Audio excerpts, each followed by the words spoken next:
I bring you, Lord Yoshi Toranaga. Carrying around the man himself, one way to die. Patrick Klepek, let's talk about Shogun, episode 3, Tomorrow and Tomorrow.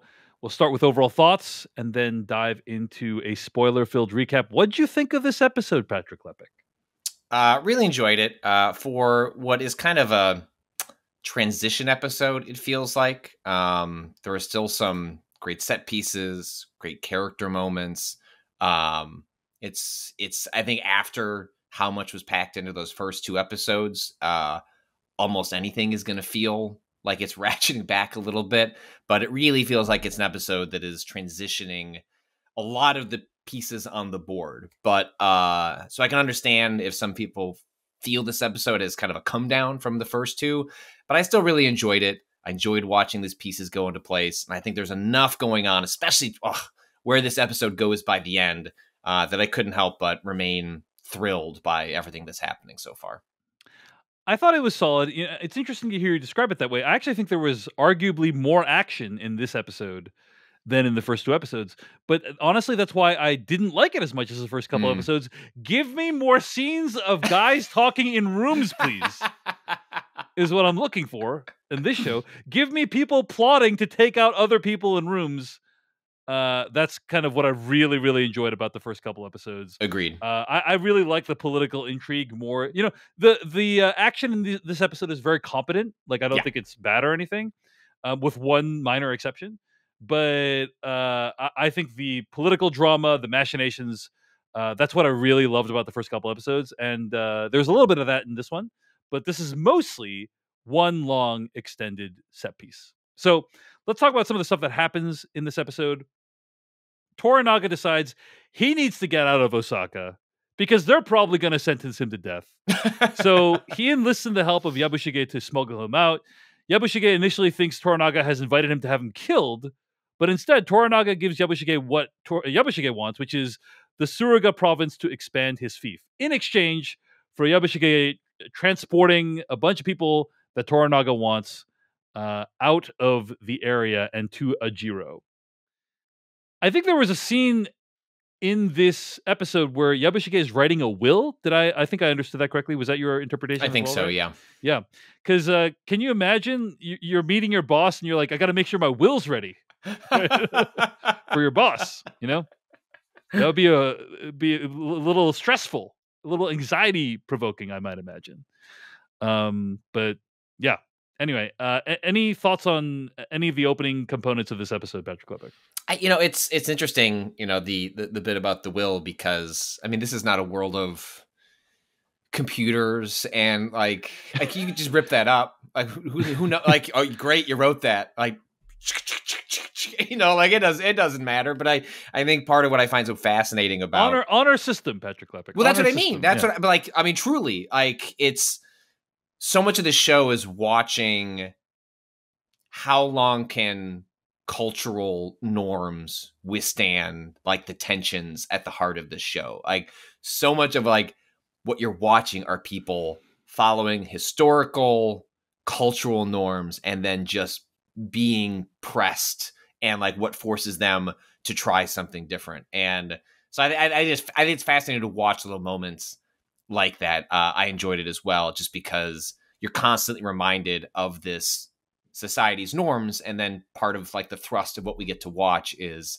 well, what happens when what happens when a white guy's thrown into the mix? But like what's but it's obviously more than that. But it's what happens when these people are pressed to question like these norms, why we do them. But you still write a will, like you still put that down, and whether that's just for his own edification of how he'd want his legacy to be, or if I don't know. I assume even if they had chosen to kill him, they would have tried to respect his wishes. Absolutely.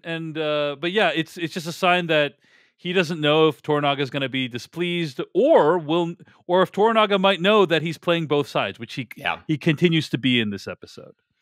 Anyway, Yabushige has Blackthorn, Mariko, and Mariko's husband Buntaro, as well as Lady Kiri, who is Toranaga's wife, and also Fuji, who is the woman whose baby and husband were killed in the first couple episodes. They join this convo that starts in Osaka and leaves for Ajiro. And right as they're about to get going, Ishido, one of the 5 regents, appears. he starts inspecting the convoy just to make sure everything's on the up and up. And he finds that it basically is when a diversion occurs, and then Toranaga is secretly subbed in for, I think it's Lady Kiri that he goes in for, if I'm not mistaken. But yeah, that's then they're about to get out of the gates when they need to do another inspection, and then that's when the opening clip of the episode played. That's when Blackthorn steps in and makes himself useful for once, and uses his foreignness as a weapon to get them to kind of not check all the carriages and therefore discover Toranaga and murder them all. First genuinely good, useful thing that Blackthorn has done, I think, other than kind of tell Toranaga what's going on with the Portuguese bases.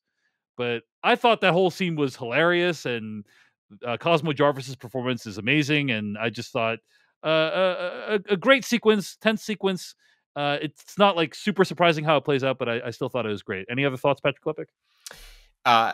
First of all, I guess it took me by surprise that the husband also died. I took the scene when they kill, like when they kind of close the shutters and where it's implied that the child is going to die. I guess I didn't put together that also my boy was also out the window as well. But I guess he was the first. Yeah, like because he offered to commit seppuku and end his family's line, so he would have been the primary. And one to die, I think, yeah. And they give her the remains in these little boxes, and it's very sad.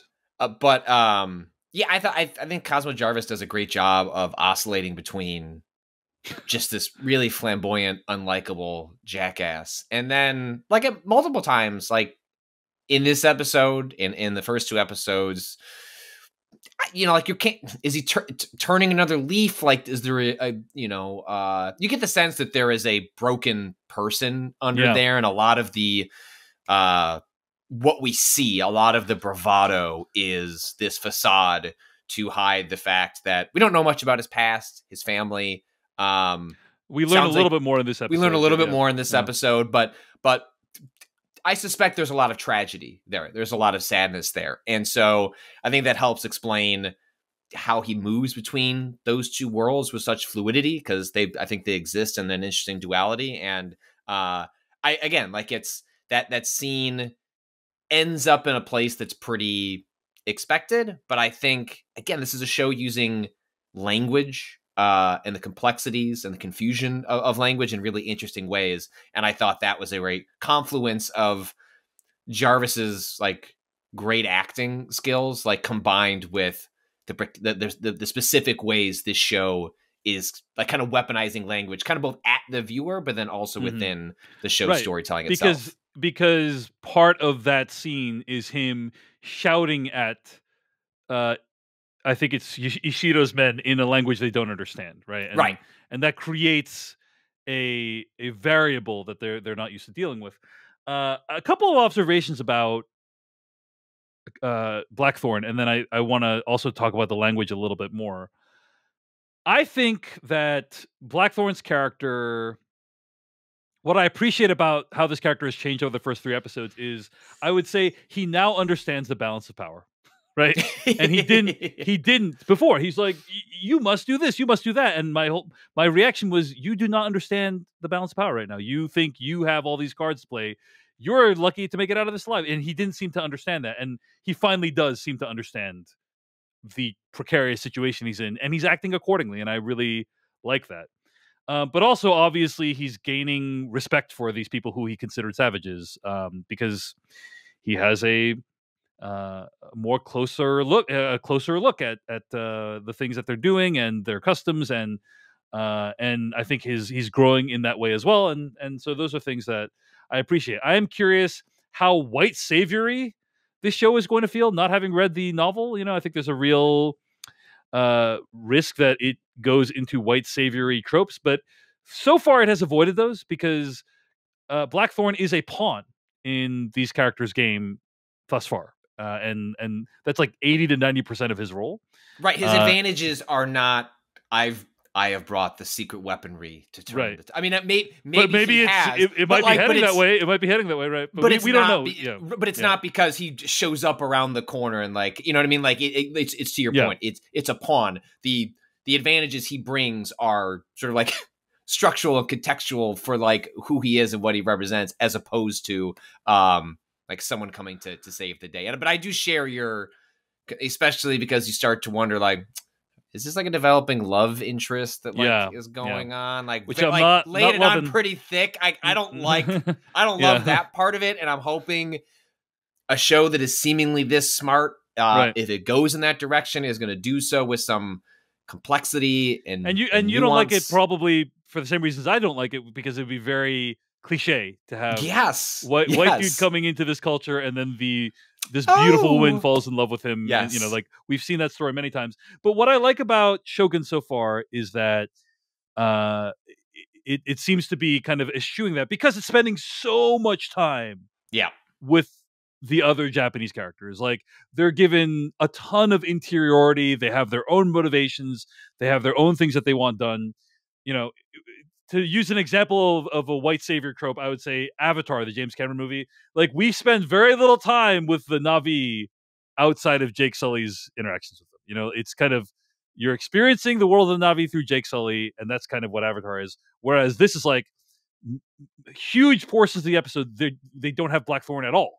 He's not a POV character. I don't know. I think maybe in this episode, actually, I'm not sure if he is, but if he is, he's one of several. Let's put it that way. Sure. Like but I mean, I don't think he's necessary. Like, he's not necessarily primary. We're putting in this white savior character to act as the singular lens through which the audience is then going to like receive the information of the show. Exactly. Yeah, I would agree with that. Anyway, on the point of language, I do just want to bring up that last week we talked about how smart the use of Japanese was, and we also talked about how when characters say, "I'm about to speak Portuguese to you," then they speak in English. Mm-hmm. And is that, somebody DM'd me today and asked, is that problematic? And I think you could certainly make the case that that's problematic, for sure, because they're essentially erasing the Portuguese from the show. At the same time as that's true, I'm so curious, like, why that's the case, and we can look into this, and maybe there have been interviews given, so like I'll try to come back with an answer for this in the next couple weeks. But I think probably on a practical level, it's very difficult to get people who can speak both Portuguese and Japanese and have them in an American production. I think maybe having one was already a massive lift, and then just having both was too much from either a logistic standpoint or a marketing standpoint. Not excusing it. I'm just trying to speculate why they chose the path they did. The way I have chosen to interpret it is that, look, at the end of the day, this show costs a lot of money. Like, you're airing it for an English audience primarily, right? Like, that's like, but it's a story about Japan. And so what they chose to do was to, and I think you see this in the way they display the language, have the language spoken. Like, they don't make the Japanese characters speak English. They don't have them jump through any of those hoops. Even though we have actors on screen who can speak English, who I've watched speak English in other shows this year that we've talked about on this podcast. And so I think it could be both. It could be like a practically, like, can you find the right people to accomplish this goal? I also think practically to get this show made for the, like, to make, like, they chose, if you have to find a vehicle for English in some way for this show to land or to be signed off on, they seem to have found, like, they got Japanese actors, they're speaking Japanese. Like, I think they've shown a lot of respect for what is the primary vehicle of culture in the show, which is Japan, the Japanese people. And so I don't blame someone that, like, was like, gosh, I really wish I could see Portuguese more properly represented. Hear you, feel you. Yeah. I just feel like in the practical realities of the hierarchy of what this show is, like, centralizing. Like, I think if they had to, I think they probably chose correctly in heightening the emphasis on the Japanese. It is weird that there's never any acknowledgement of how they handle Portuguese in the show. Like, again, like, they're speaking in Portuguese. The camera swings around and then they're speaking in English. But, like, that doesn't make any I can understand why that would be more confusing, because then it's like, well, why are we only hearing English for the Portuguese and not for the Japanese? So they just were like, we're just gonna go with it, and it's gonna be weird for the first episode or two, and then hopefully no one talks about it again. But they also do other tricks, right? Like the sequence where Blackthorn has the priest interpreter and he's talking to Toranaga, and then eventually the interpretations stop, and it's just cutting. Right. It's just cutting between Toranaga and Blackthorn, and so they smartly, and maybe you can feel like that's sometimes it's more successful than others, like use cutting and camera techniques to like get you to where they want to go with the language. And I can certainly see criticism in that, but I do see real intentionality and care into trying to make that feel naturalistic. For sure. All right. So anyway, Yabushige is heading off to Ajiro with a whole convoy of people that Toranaga wants, and also, unbeknownst to everyone, Toranaga himself. All of a sudden, they're in the middle of the forest, and Lord Kiyama attacks the convoy. And there's like a big fight sequence breaks out. Probably one of the bigger fight sequences that happened in the show. What do you think? Any thoughts on this one? I thought it was all right. I didn't think it was like spectacular. It was very. I would describe it as very competent. At one point, Mariko gets in on the action and just starts cutting people down, and that's cool. And it was cool to see these folks, wielding bow and arrow and shooting people through the dark and stuff like that. It was solid. It was solid. But it wasn't. I didn't think it was like wow, incredible. This episode just had so much action to do. I felt like they got all the action done competently, but very little of it stood out as like, oh, that was spectacular to me personally. Patrick Klepek, you have a different reaction? No, I'm with you, and I think it's weighed down even comparatively because of how spectacular the assassination sequence is. It was so good. Episode, right? It was. Right? I mean, to be fair, not a very expensive sequence, right? It's just a woman storming Toranaga's house and like cutting people left and right, but it was such a well done sequence, right? So yeah. And I think we'll have to see how the different action scenes play out in the rest of the show. But I have found the most effective violence or action in the show to be like quick, singular, and exacting. And here in this third episode, we have some of the more extended action sequences. And again, I think I'm with you. They're fine.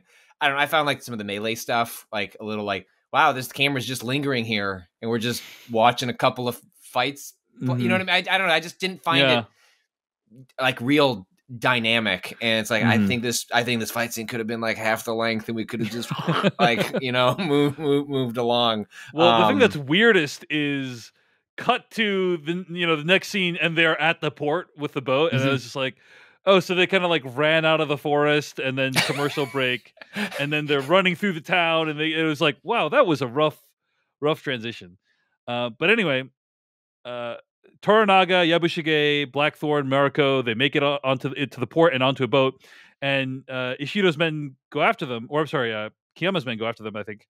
But Buntaro, who is Mariko's husband, stays behind, does something super heroic and badass, and kills a bunch of them, and then slowly goes down himself.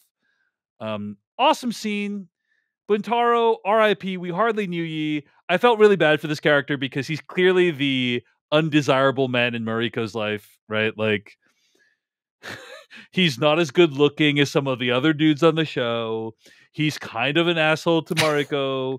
And so you're kind of like, when can they get rid of that character? And I felt bad that I felt that way. And then he does something super heroic, sacrifices his life for everyone else. I thought that was kind of cool. Patrick Klepek, any thoughts? I didn't see a body. That's true.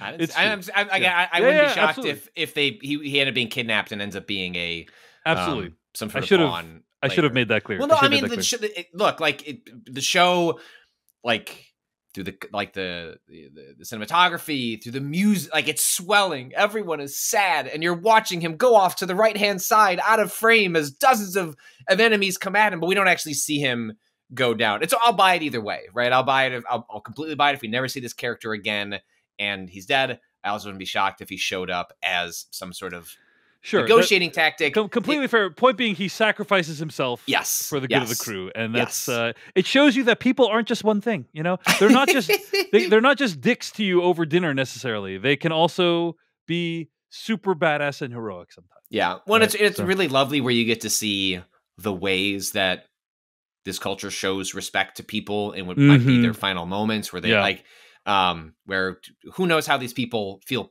personally about him. Like, that's set aside for being able to show in this moment, like, how deeply honored these people are to watch this sacrifice in front of them. And I found that all to be very moving. Indeed. After sailing out of Osaka, the whole crew find more of Kiyama's men in boats. So Toranaga's crew approaches the Portuguese black ship, which is much larger and therefore can withstand these boats, and he negotiates a passage through the harbor. Toranaga offers them a bunch of silver and allows for a church in Edo in exchange for the priests getting the regents Ono and Kiyama onto his side. The captain of the black ship also says, "You're leaving Blackthorn behind. I don't want that guy on the ship." So the priests also give Toranaga the book with all the terrible things Blackthorn has done. And anyway, that's the agreement. Blackthorn is left behind on the smaller, crappier ship. But through his sailing powers, he's able to evade Kiyama's men. And Rodriguez, who is on the Portuguese ship, he has a chance to kill Blackthorn, but he decides to spare his life because Blackthorn spared Rodriguez's life earlier, and one good turn deserves another. Again, totally solid action scene, and some of the water stuff actually looked pretty good, I would say. Yeah.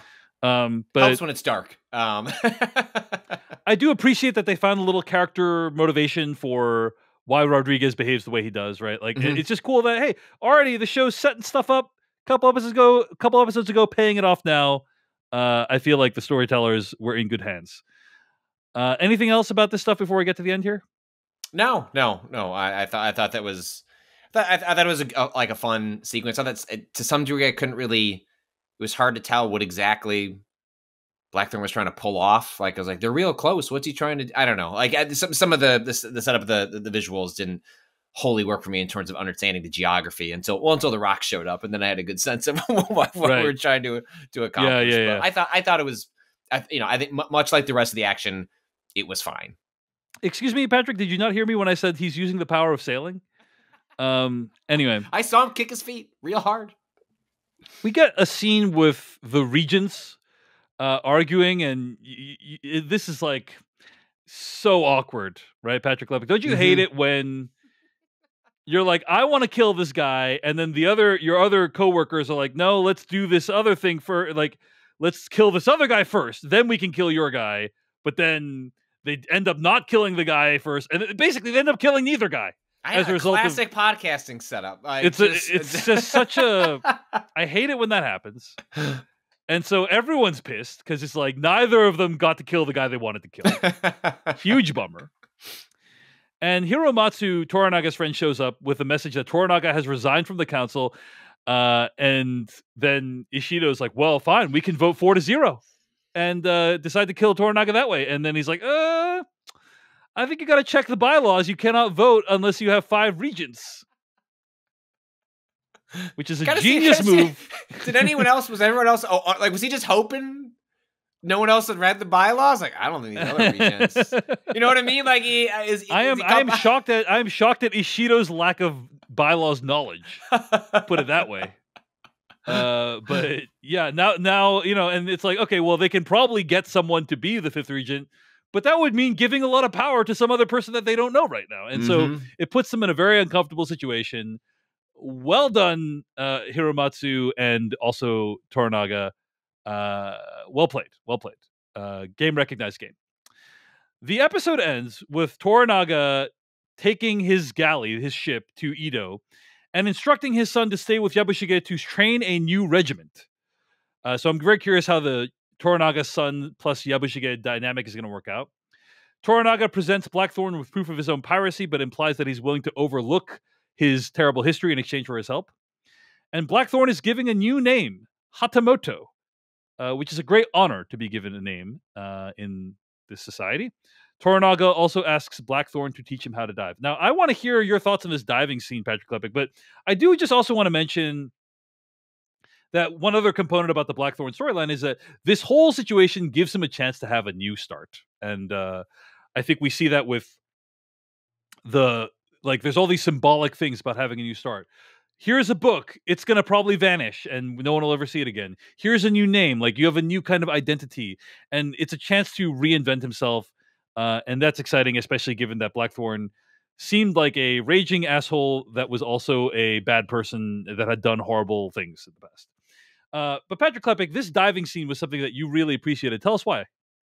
I just thought it was a really beautiful, as we get to, again, this whole notion of culture clashes, language clashes, trying to communicate, for these two characters to arrive at this really emotional, defining moment for themselves, and the way they found a way to kind of, the definition of masculinity and machismo in Japanese culture, how it's depicted, is like, fundamentally different than how we would think about it in American culture. But like, there's still sort of this stoic kind of bad, like standoffishness, and I loved the idea of just like whipping him into a formality, basically. Yeah, and this idea of like this loop of like doing the dive, and then when he gets up and says like, asks him for the race, and they dive in together, and we know bad things are ahead. I do not think this is a show chock full of happy moments, and it seems like more people are going to die, and there's going to be a lot of sadness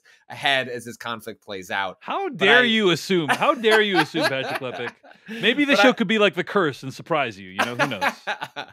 But I don't know. I just found that really touching, between two people who are like just so rigid and found a way to connect with one another, despite having so very little in common. And that little bit at the end where they jumped into, I was rooting for his form. I was like, oh, please don't belly flop. Please don't belly about Toranaga.